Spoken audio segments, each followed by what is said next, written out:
Hi.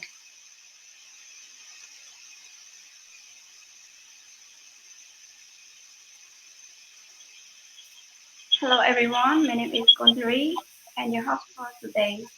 I am a child advisor of Bullied Future Foundation.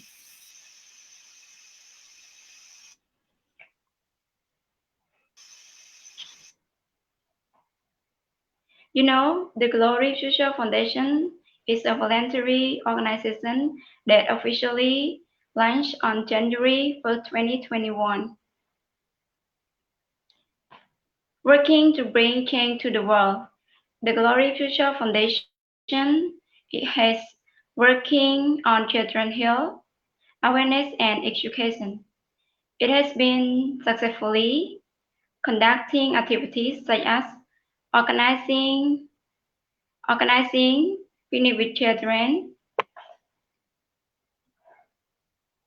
sorry, raising awareness among to the youth about child marriage, creating social awareness, tree planting, climate, clean water, blood donation. And today we have two distinguished guests for today discussing. We are going to discuss today about bullying, and we are going to hear from Anna, Annette Tarpley from America, the advisor of Glory Future Foundation, Xanthi Hondrou-Hill from Greece, the advisor of Glory Future Foundation. And I want to thank all of you who are watching us right now. So now our topic is related to bullying. Bullying in one form or another has always plagued our humanity, but it always take on new form and should never be dismissed because the consequences for the victim of constant bullying can be profound scar that refuse to heal, leading up to suicide in the most extreme case. And bullying is a destructive behavior that must be distressed, not ignored. So now, uh, I would like to begin my first question. My first question is, what effective, what effective medicine do you think adults can use to help kids deal with bullying and stand up for themselves? Again, ma'am. Uh, what effective method do you think adults can use to help kids deal with bullying and stand up for themselves? Answer, ma'am. Okay, so I don't know who you want to to start first. Annette, do you want me to go first, or do you want to say? Thank you. Well, effective methods. I had to actually Google many things. Um, well, there is social and emotional learning, thinking before acting, positive school environment, learning how to deal with feelings, emotional awareness, and all these sort of things are all positive methods. But when a kid is actually bullied, many times they don't talk about it. So we as parents or as adults or as teachers or educators or social workers have to actually look for signs which are there when children are bullied. And there are four really troubling signals which they're sending out. They're acting different or seeming really anxious. They're not eating in many cases. They're not sleeping well or not doing the things they usually enjoy. And they seem moodier or easily upset than usual. And they're avoiding certain situations like talking to the parents about it. So this is how our sensitivity as adults should be increasing in those sort of cases, and then we should be trying to get the children to talk, to find out what actually happened. If we don't know what happened, we can't really do much. So a television show which shows, for instance, bullying, could help to open up the children to that. Or if we go to a lecture which talks about that, children are usually interested in what we have done. And this can be an incentive for them to open up. So I can tell you that my children, I have two children, a boy and a girl, both of them were bullied, and both of them for completely different reasons. And it's usually stupid reasons why they're bullied. And what I had to do is to actually first observe what was happening, because neither my son nor my daughter talked about it. They didn't talk to me about it. It was only until other children came up to me and said, hey, your son is being bullied and you have, tell the teacher at least. So often the bullies are acting in the shadows. They're acting really, really secretly, and they're trying to get away with it as good as they can. So I stepped in after a while, and I had to talk to the teachers. The teachers were unaware of it because everything was happening in the breaks. It went so far with my son that he came home with teeth which are going back and forth, with a broken collarbone, with stitches in the end on his head, 4 stitches. And I said that this has to stop. And it has to stop right now. And since the headmaster informed me what happened, I said, okay, thank you. Thank you for the information. You took him to the hospital. Thank you very much. But now I will inform the higher instance. So sometimes you have to go higher than the teachers, higher than the headmasters. And I went to the primary school board. And the primary school board stepped in because schools usually know what they have to do, but sometimes they just don't do it if they're not forced. So I had to go to the higher level education and tell them what was happening. And then they put the measures into place. Then they actually started to put guards on the doors, for instance, because children are pushing each other. They don't do it on purpose, but this is how accidents happen, just by, innocently playing with each other. And this is how my son broke his collarbone, because he was pushed on the stairs going up to his lessons. So they placed guards at the entrance of the school and at certain levels of the staircases.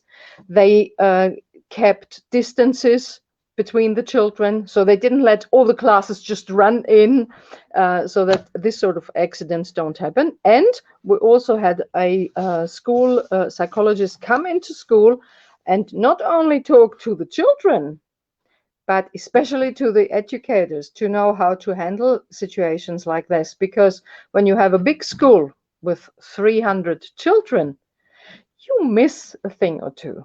And suddenly, when you raise the awareness of what is actually happening, you can avoid all the accidents.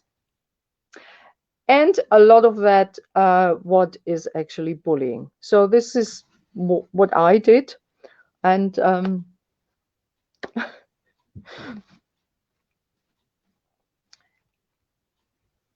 back to you. Um, can I speak? Can I speak on this question too? So, as a person who was bullied many times when I was a child, I'm well aware of the dynamics, of how it occurs.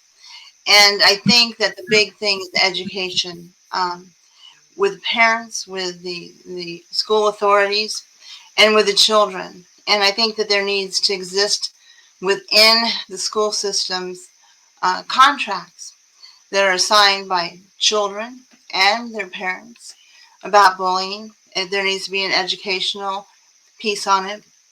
I think that when a child is bullied, a good thing to do would be, example, for the principal to call both the children into the office and then say to the one child who was bullying, how would that have made you feel if they spit in your hair, or they kicked you in the back, or they pulled your hair, or they whatever, and really make them think about how they would feel in that situation.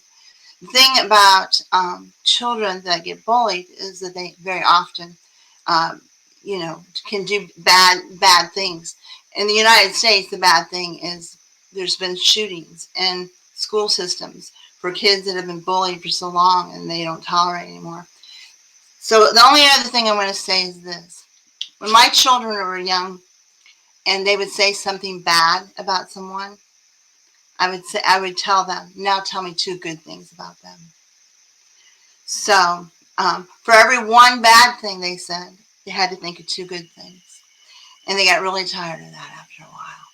But I would really make them look at that person in a different light and tell me some good attributes about them, because everybody has good attributes. So I think it's really understanding and educating and really making, maybe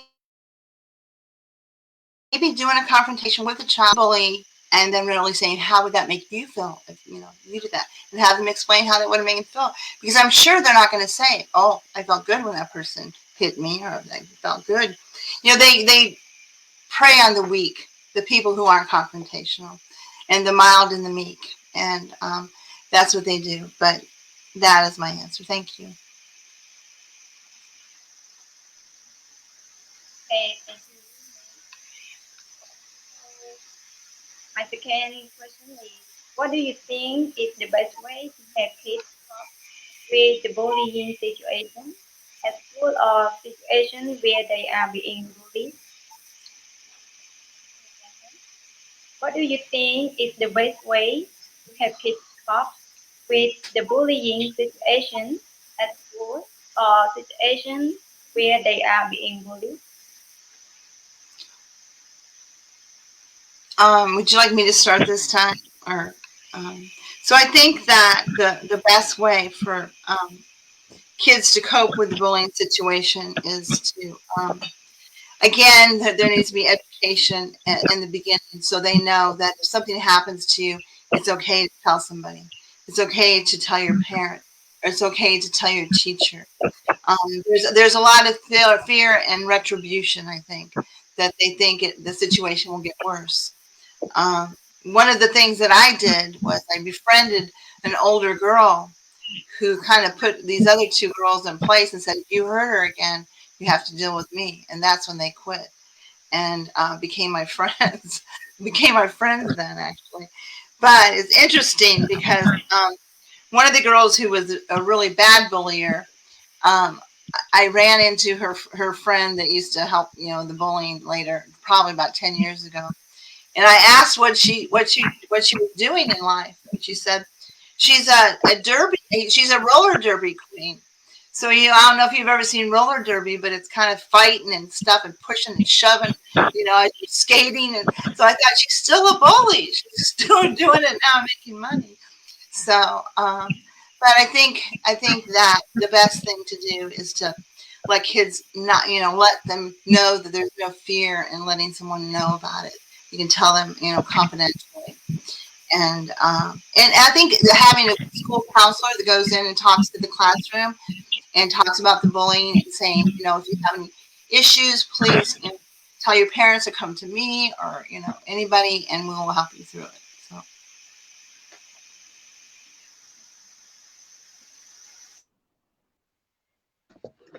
Um, I tried several methods with my children, and I wanna tell you that there are four which we applied. So one was, first of all, holding the anger, because my daughter used to get really upset when she was bullied, and she wanted to hit the other girls. And of course, there were not just one; there were two, three girls which ganged up on her, and I told her just to observe, to hold the anger, and to observe what they're doing when she doesn't react. So not reacting is I think the first thing.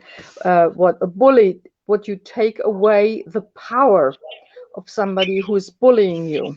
So we tried that, and we role played that. I said, well, talk to me and I will not answer to you. I will just sit here and then, take my phone and just browse. And we did that. And she said, I asked you, how does it make you feel? Well, I just browse my phone and I don't pay attention to you. And she said, oh, it makes me really mad. I said, well, try that. So she tried that a few times, and she saw that she is, in fact, taking away their power over her. And also telling an adult, as Annette said, it's very important to tell the teachers to be aware of the situation. But in our case, it didn't help much because these were rich kids in a big school, and because their parents were paying a lot of money, they had all the power in their hands to do whatever they pleased. So that didn't help our case. So in the end, she had to actually assault the girl who was teasing her the most, to take her. She was coming up to her in the toilet, and my daughter squeezed her in the corner and said, "You're not doing this to me ever again, or I will call the police on you, and then you will see where this leads." So she had to reverse the role, where she was the one who was assaulting the other girl, to actually get it to stop, which was very empowering for her. So getting over the fear, basically, and turning it around, that was a big thing, what helped a lot. Thank you.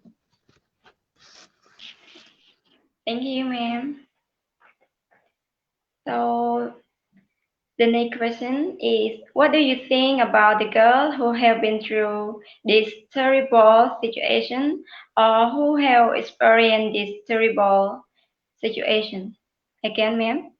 What do you think about the girl who have been through this terrible situation, or who have been experienced this terrible situation? Go to Ma'am Annette Tarpley.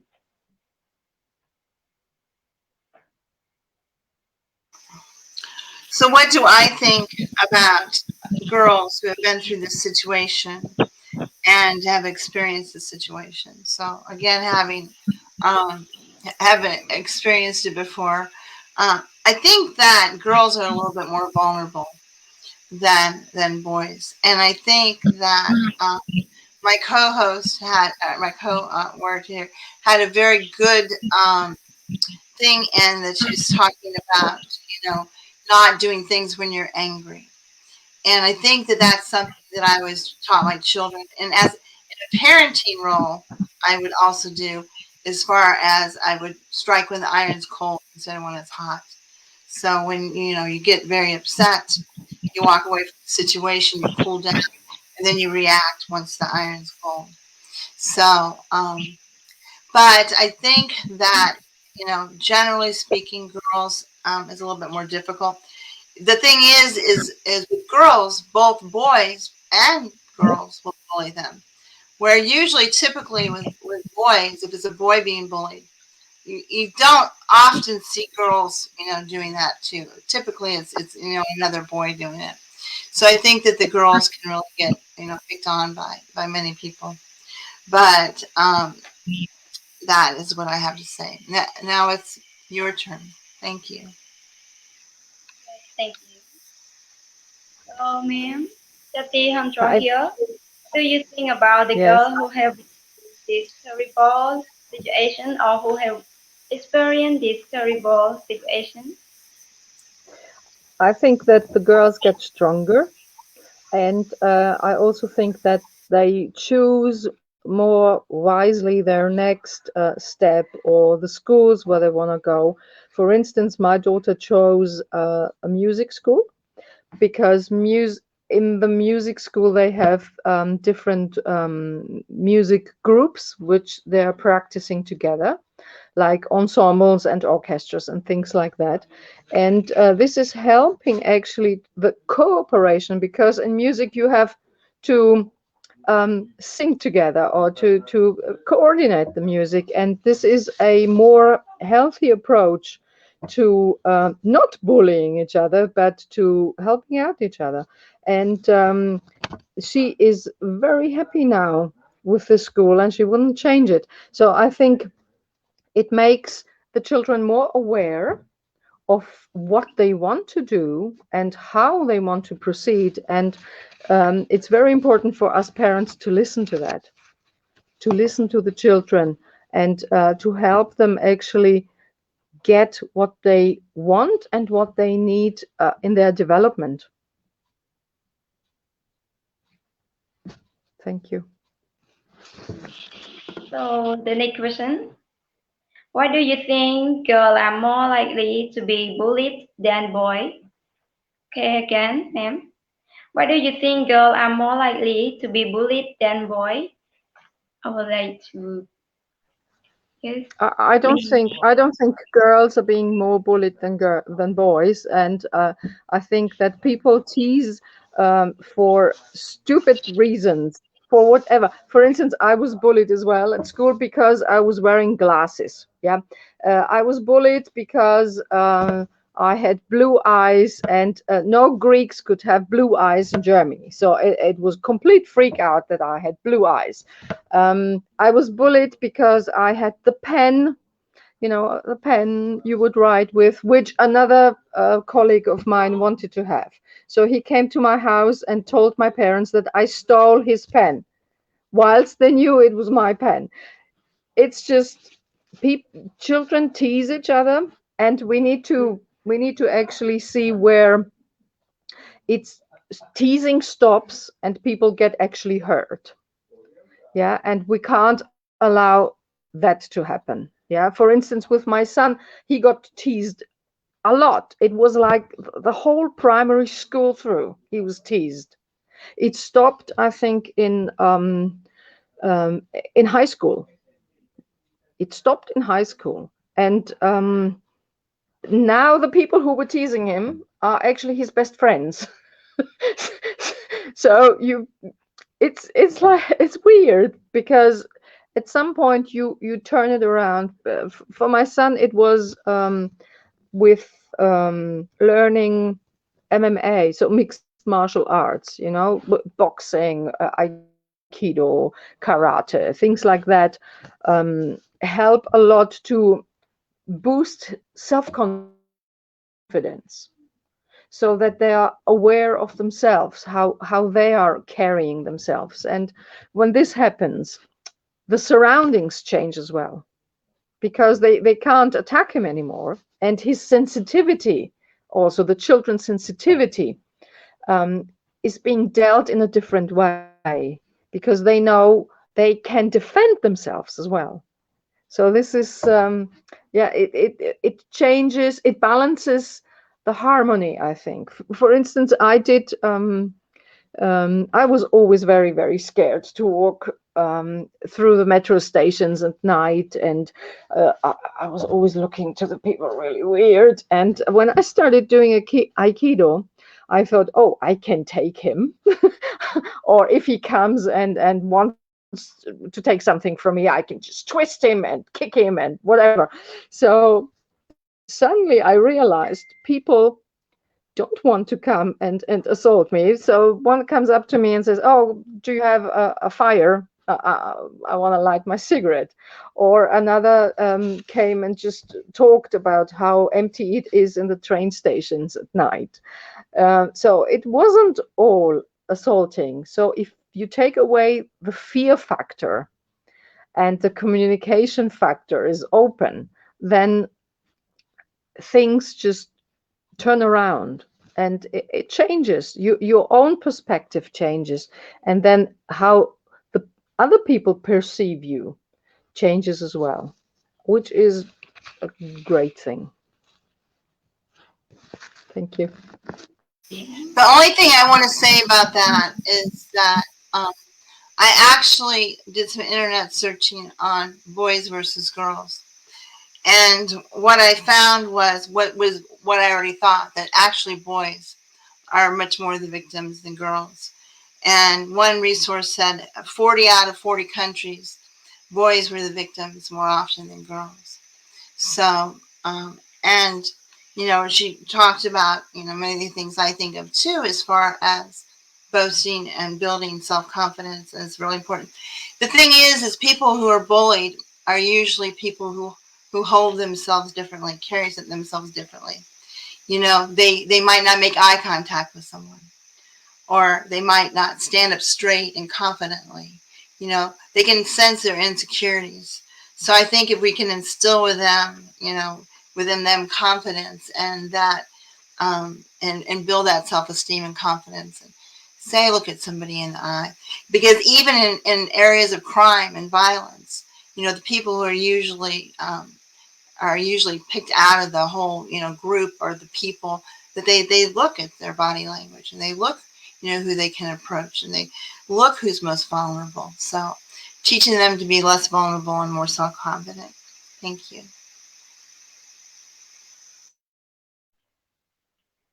Okay, the next question. In your opinion, can politicians do anything to counteract social bullying? Go to Ms. Xanthi Hondrou-Hill. Again, ma'am. I couldn't understand the question because the internet is fluctuating. Can you please repeat? Okay, again, ma'am.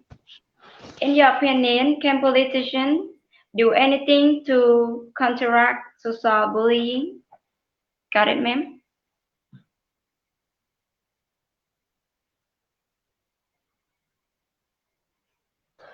I couldn't understand Okay, so Okay. the question is, again. So in your opinion, can politicians do anything to counteract To social bullying? bullying. So, can politicians do anything to counteract social bullying? well, they can enable people to act together, or I don't really know um, about the politics, but I think the social workers can do a lot of things like that, like team building exercises. Schools can actually do a lot about that. Where when you have a school with a positive um, climate, with a positive environment, then you see children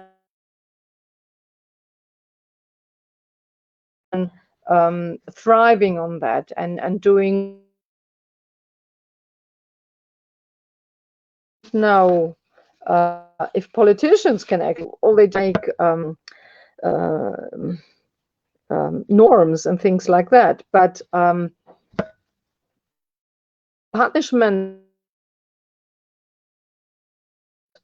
doesn't always help. So sometimes the bullies are vulnerable. So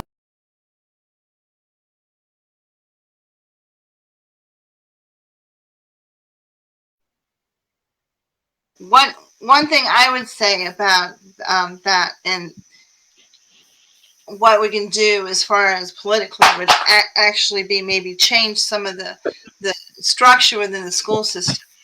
So perhaps even hiring, like, in the schools, like a social liaison, and their only duty is to observe during the course of a day the interactions that happen between the students, so they can pick up on the social cues, and they can pick up on the cues that that really are really very apparent if you really look at body language and how people are looking. So I think if there's somebody almost to monitor it, just observe, like an observer, kind of a social liaison that just is there. I don't know how you'd have that, if it would be like a volunteer that has had some training or something like that, but somebody that can really cue into the social cues. And whether or not that would be political or governmental, I don't know. Sometimes when we let our government or politicians take hold of things, it's not always a good thing. my, pers- my personal opinion in the United States.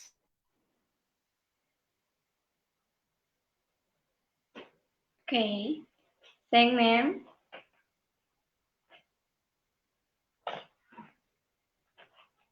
So go to the next question. What step should be in place to help someone who is being bullied? Okay, again, ma'am. What step should be in place to help someone who is being bullied? Go to ma'am Annette Tarpley. Um, so I think that when somebody is bullied, that they almost can suffer kind of like almost a PTSD thing. They're anxious, they're nervous, and they probably even maybe run away from the situations even further. And I think that if you almost have a maybe a debriefing after somebody has been bullied, for instance, if there has been something tragic that's happened, like I used to work in an emergency department as a nurse.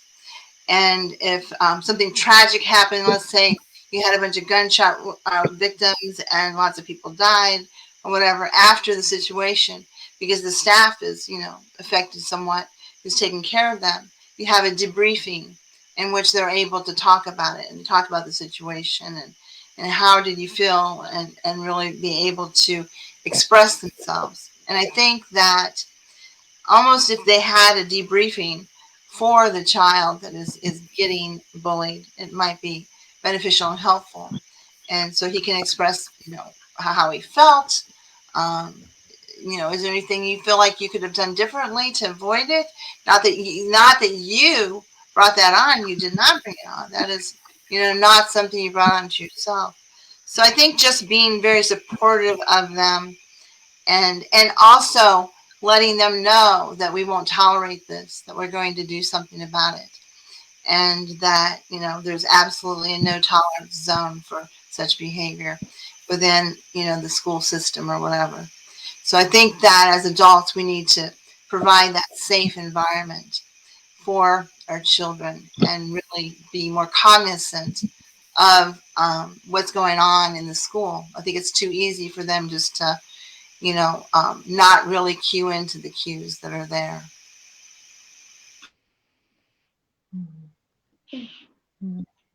Okay, go to ma'am Xanthi Hondrou-Hill. I will ask you again. Yes. What steps should be in place to help someone who is being bullied? Again, what step should be in place to help someone who is being bullied? You got it, ma'am? Yes. What steps? Okay, so as I told you before, first of all is getting to realize who is bullying, how this affects the child, how bad it is, and then of course um, I tried, for instance, talking to the mothers. I tried getting the children and the mothers in our house, inviting them, so that the distance between the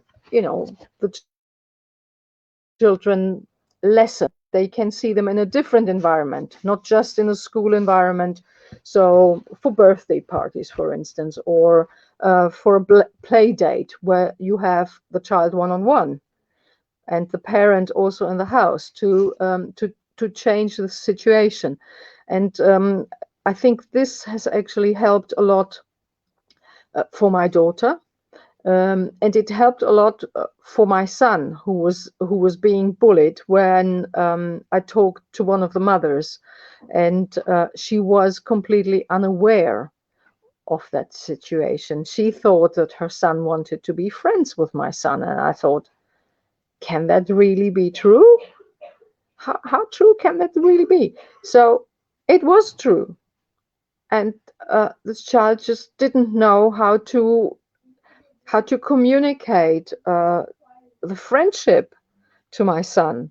Instead, he was hitting him, and it was completely absurd, to find out that he wants to be friends, and and now they are actually friends. They meet up every now and then, and they go for drinks, and they do activities together, which is amazing. Sometimes how little things can just change the complete scale of what we think.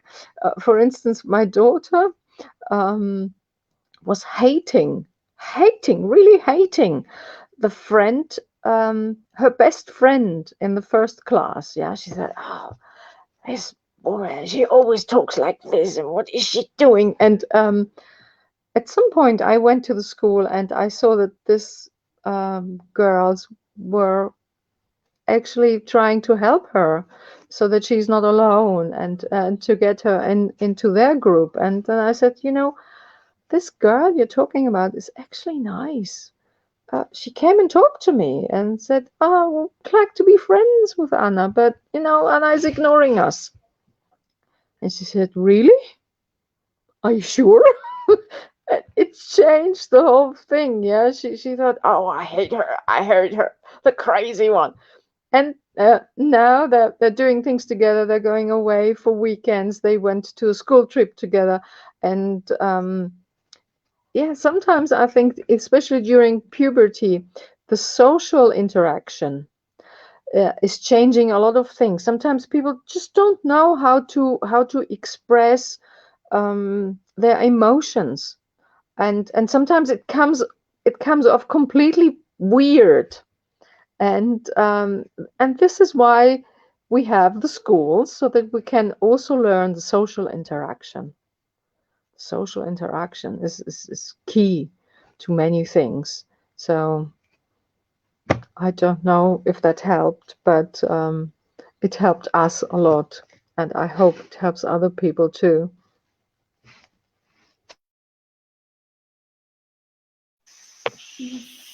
Thank you, ma'am. So, another question. Suppose, what will be your step if you get affected with bullying? Again, suppose, what will be your step if you get affected with bullying? What are the steps? What are the steps if you? I'm sorry. Say that one more time. What will be your step if you get affected with bullying? I What will mean, be what what will be the steps if you get affected by bullying? Um, what steps would you take if you were a victim of bullying?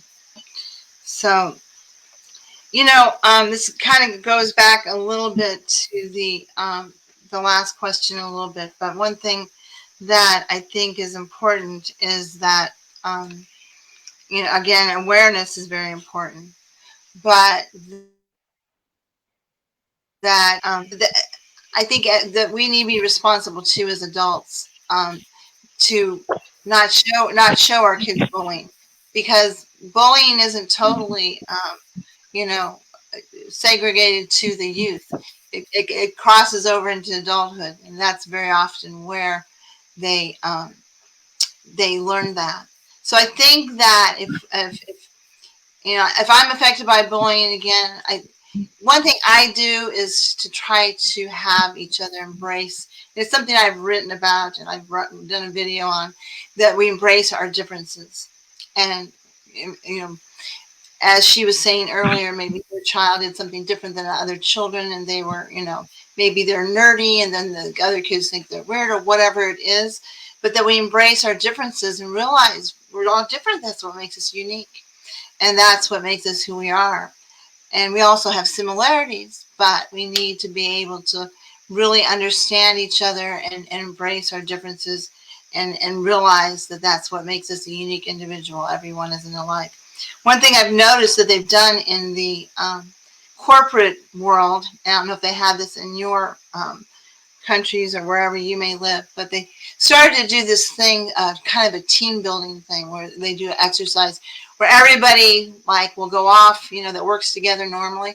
You'll go off and you'll do all kinds of exercises. You might, jump off something, and be suspended for a minute. You have to jump off the platform, and your coworkers have to be in charge of the rope that holds you, or whatever it is. So you develop trust, and then so, for instance, why not when we have two children that are fighting, put them in a room together and say, hey, we have this puzzle for you. You all have to solve it together. And by the end of the day, this is your exercise. You have to work together to solve this puzzle. And then they learn how to come together and to work together and to work for a common cause. So I think that we need to get a little bit more creative as adults and how we sometimes have people do things. The creativity behind it, like working together for a common cause, and then you are no longer segregated. You come together and you're now comrades, and so it puts a new spin and a light. And I think I deviated off the subject matter a little bit, but that's what I think about that. So. Okay, ma'am, Xanthi Hondrou-Hill, what would Yes. be your reaction or step would you take if you were a victim of bullying?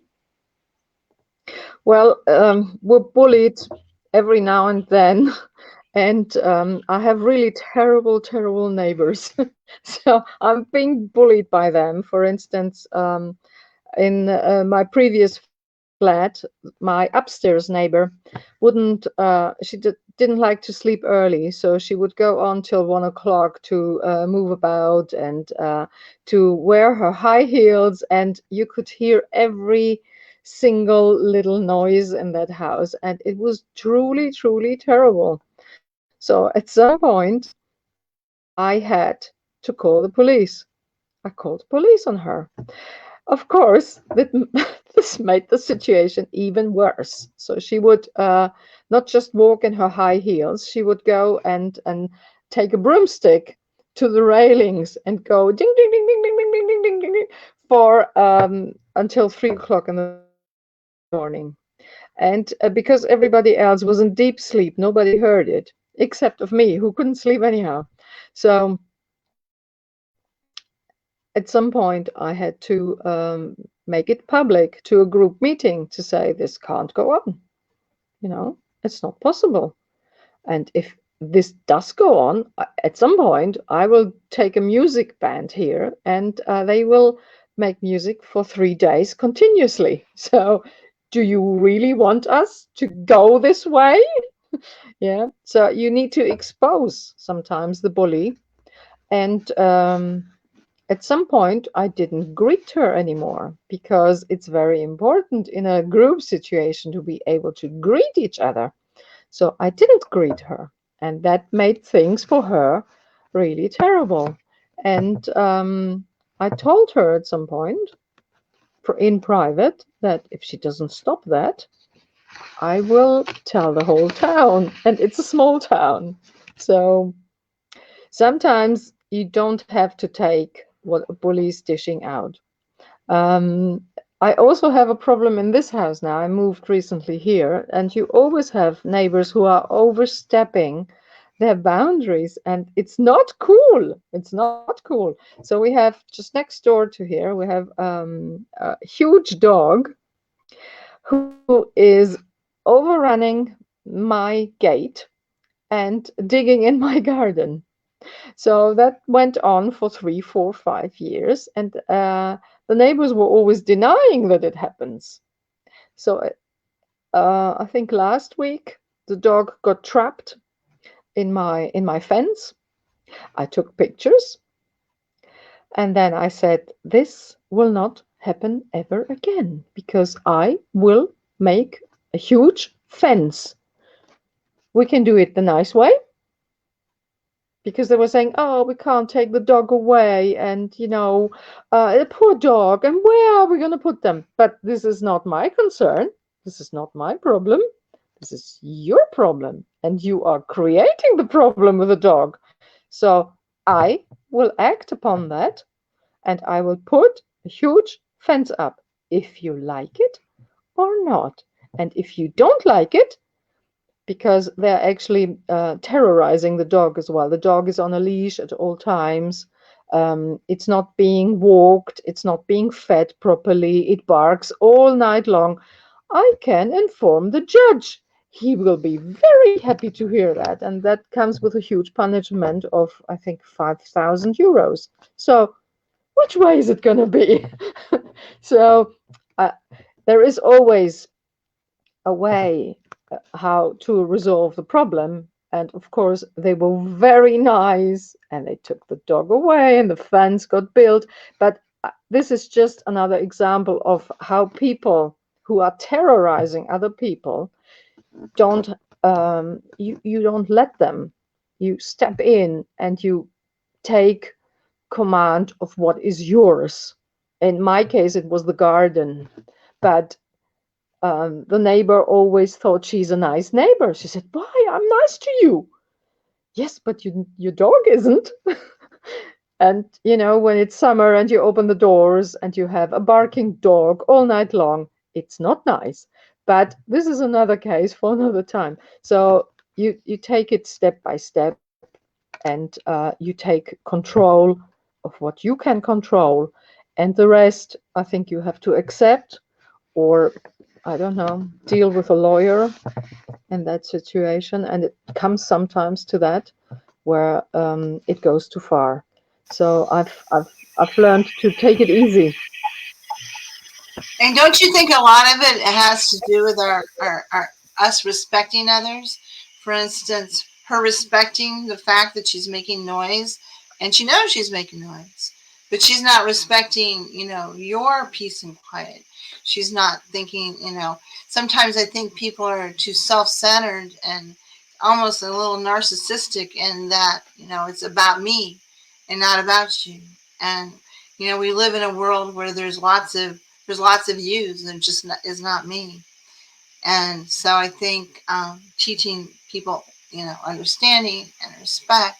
And sometimes I think in our modern world, we've gotten away from the niceties that we used to. In the olden days, you knew your neighbor, you respected them, you were friends, you came together for things. And these days, people don't care. And all they want to do is their needs. And who cares? Who cares if I wake them up with my, I deal with this in the nursing homes actually I go to. They have two roommates, two elderly people, and I go in, the TV is blaring. You can't even hear me talk. And the person says they're not getting any sleep because that TV is at that volume all night long.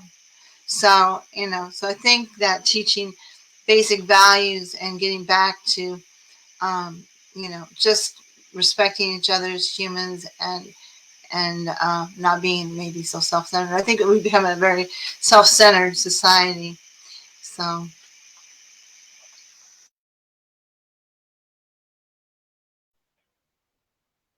Okay, thank ma'am. Okay, this is the last question. Do you think that family is one of the main reasons for someone for being bullied? Again, do you think that family is one of the main reasons for someone for being bullied? Go to Ma'am Xanthi Hondrou-Hill. I don't think that family is the main reason for somebody to be bullied. I think that it starts really harmless with teasing.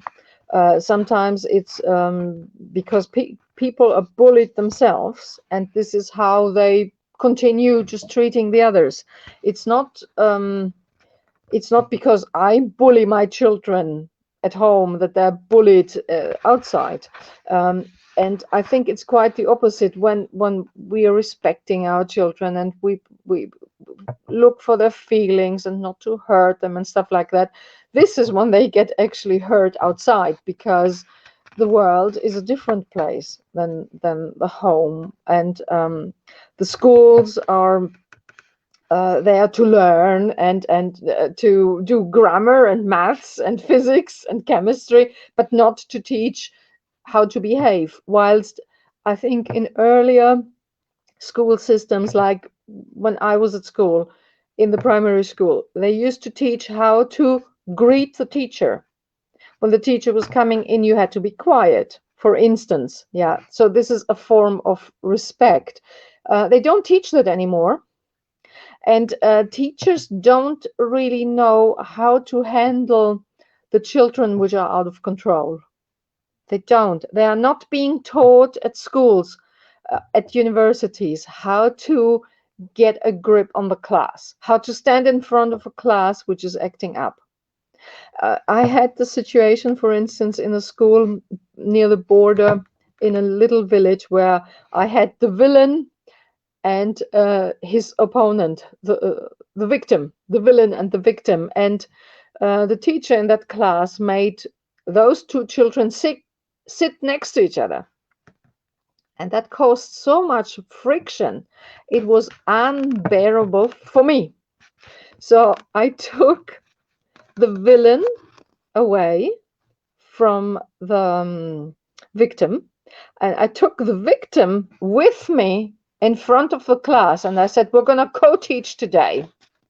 And you all have to do what the victim says. So I was telling him what to do, and he was telling the class. So the villain didn't like it. It was not cool, because he was used to dictate what the class does. So I took away his power.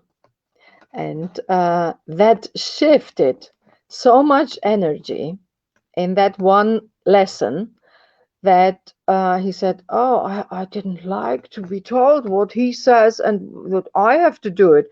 I said, why not? You're doing it all the time to him. You're doing it every lesson I'm in this class. So you have to stop doing it to him as well. Do you understand that? Or I'm in every class telling you what to do. So it stopped. It stopped right there. And sometimes, we're taking steps which are intuitive. Yeah, we don't really know. And even as teachers, yeah, I had another child in a class who was humming. He was interrupting all the time the flow of the class by starting to hum. He did a which increased in volume over time. It drove us all crazy. So I had the class actually giving him his grade. It turned out that instead of 10, he got 8 in that class. I gave him a 10, but the rest of the class gave him a 7. So overall, he got the worst grade ever. So his mother came in, and we had a really spirited fur, because she said, how dare you? I said, excuse me, I didn't dare, because I had from my guidance counselor from the highest institution in my school the privilege to say the children can co-grade, and I enforced that. My grade, as you can see, is a 10, but the rest of the class gave your son a 7. Yeah, but why? I said, because he's interrupting all the time. So in his way, he was overpowering the class, and this is why his overall grade in primary school went down from a 10 to a 9 because of that one grade, which was given in a secondary subject. So she was very astonished. She was angry with me because she thought I had given a bad grade. And then she realized that because she was the teacher previously in this class, she had this class for 4 years, and she couldn't manage to get a grip on this class because she was not, she was teaching as a mother and not as a teacher, because you need to include all the children in the learning process, which I did. So it shifted the energy, which she wasn't happy with. It wasn't great. I'm sorry, somebody's phone is ringing here, who's charging, which is my daughter. And so I had to explain myself as a teacher to the headmaster and to the higher instance, who both said that was justified. Of course it was justified, and she had to deal with it. And you know what? I came to realize that everyone in that school was waiting for somebody to put that teacher into her place, and I didn't even know that I was doing that. So sometimes it's just intuition. We're just following our intuition, or we say, oh, we're gonna go with a more modern way of grading, or we're gonna do something different, and then suddenly the power shifts. And this is another example of that. And the boy actually came after afterwards to me, and he apologized. And I said, why didn't you tell me that your mother's going to be so angry? Because she was angry with me, yeah, not with her child. He said, well, I don't know. And then what it actually started was a conversation between her child and her, because they never really talked. He didn't want to have her as a teacher. He wanted to have her as a mother, because we need to split teaching from mothering. And lots of parents in Greece do both. They teach and mother at the same time. And I came to understand that really badly with my first child, who was very highly dyslexic. And I tried to teach him, and he was blocking. And he was blocking all the time, and he was blocking. And then when I gave that away to somebody else who was maybe not better than me, but who was just a teacher and not responsible for feelings, then I suddenly came to an understanding with my children, because I wasn't trying to do both. You can teach or you can be a parent, but if you try to do both, it doesn't really go well at many times. So I don't know if I helped in that question. So when you say that, it's interesting that you say that about you can't be a teacher and a parent, because one thing I ran into when my children were young was at the time they had a stepmother. My daughter said she's my friend, and I said, I need to be your mother. We can be friends later, because if I'm your friend, I'm not going to be I'm not going to be effective as a parent, and needing discipline and being able to separate the two. We can be friends later on. When you grow up, you have your morals, you're on the right path, we can be best friends. So I think but we live in a society that is very, what have we done to ourselves? The new electronic world, cell phones, computers, that's how we communicate. We don't really talk to each other like we should. We don't get to know each other like we should. We are too into the electronic thing. Even kids playing games, can do it for hours, have no communication and socialization. So the socialization between us as humans, even if we're on Facebook, for instance, it's still kind of a bit of a facade. There's still not really a really good human touch that we have with people. And I think that as parents, we need to, limit things like FaceTime and I mean, different avenues. Now, having said that, bullying does go on in the adult world still. I've seen it go on in the poetry community. And it's one of the reasons why I built my site, The Passion of Poetry, because of bullying. I was being bullied on a site. Um, Somebody said something that was not nice about my poem. They were getting a little bullying. And I said, fine, I'll just start my own poetry site. And it's going to be a positive site where it'll be encouraging, and positivity breeds positivity. Negativity breeds negativity. So, and I kick people off all the time for being negative. I just kicked one off today. So if you're a negative and you come and attack a person, you're out. I have zero tolerance for it. I just don't need that. I need a harmonious environment. But I think that what we need to do is teach our children that they have purpose, and everybody has purpose, whatever it may be. Adults, we go through life trying to figure out what our purpose is and why we're here. And so I wrote a poem. It's a short poem, but this talks about bullying. And this is kind of a little personal thing, but it talks about my purpose.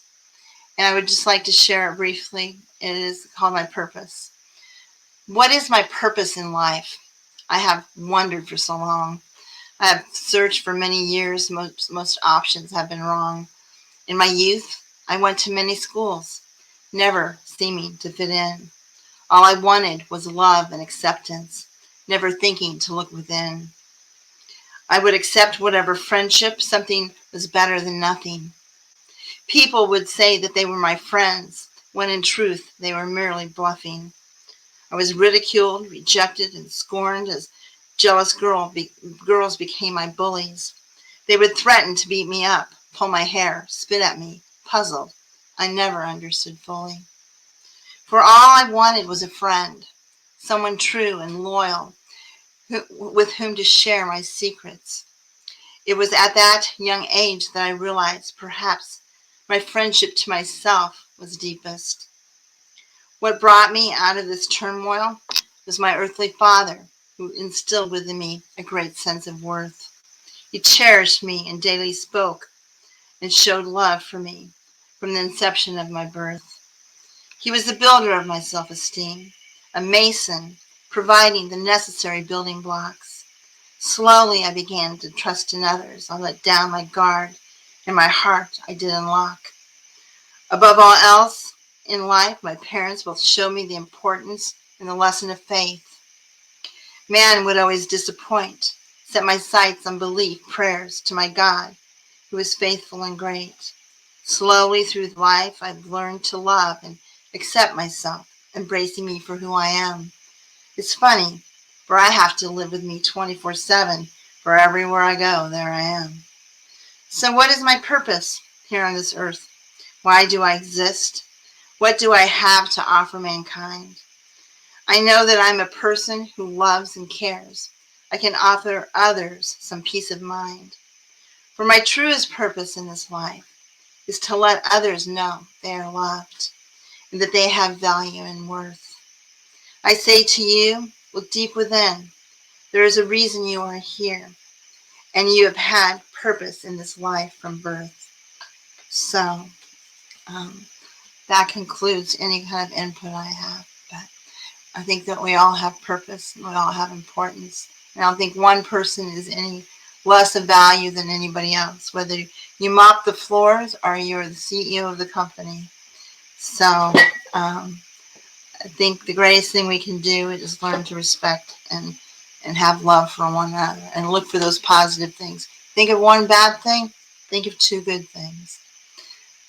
Thank you so much for having me. Yes.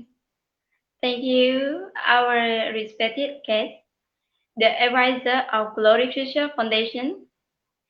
It has been a great discussion.